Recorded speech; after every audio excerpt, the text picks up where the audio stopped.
जय जय श्रीराम।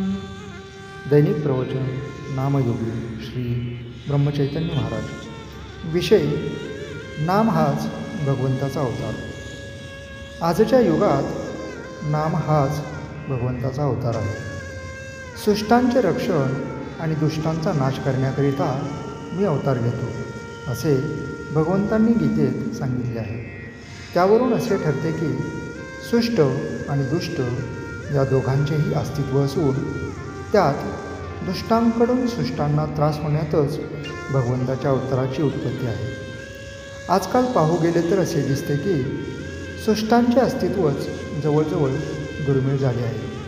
म्हणजे ज्यांचा छळ झाला असता भगवंतांनी अवतार घ्यावा ते सुष्टच नामशेष झाले आहेत। मग अवतार तरी कोणासाठी आणि कसा व्हावा?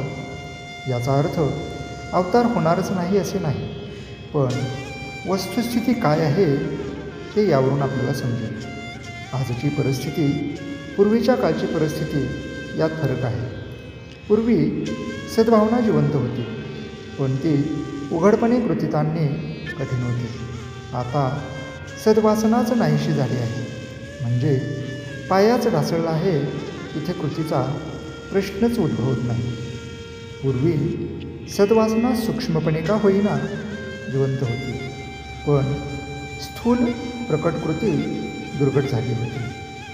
त्यावेळी भगवंताला स्थूलात येऊन कार्य करण्याच जरूर होते आणि अशावेळी अवतार घेऊन म्हणजे सगुण रूप धारण करून भगवंतांनी कार्य केलेही। आत्ताचा प्रश्न दुर्वासना जाऊन सद्वासना कशी उत्पन्न होईल हा आहे।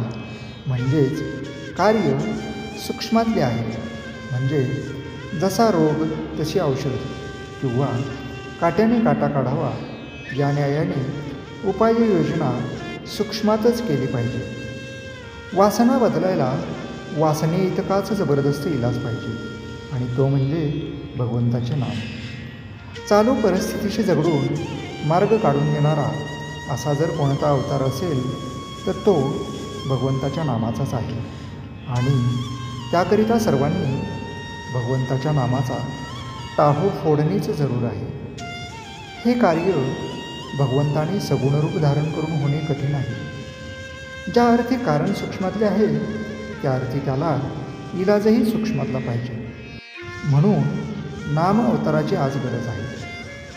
प्रत्येक नामागणिक त्याचा अवतार आहे आणि त्याची कास धरणे म्हणजे नाम घेणे हे आमचे आजचे मुख्य कर्तव्य आहे। तेवढे केले की नाम आपले अवतार कार्य करून दाखवेल। आपण आपले प्रेम प्रपंचाकडे लावले आहे, ते नामाकडे लावावे, म्हणजे नामस्मरणात फार आनंद येईल। मनाला नामाची चटक लागली आणि नामाच्या प्रेमातच मन रंगून गेले म्हणजे जन्म सफल झाला।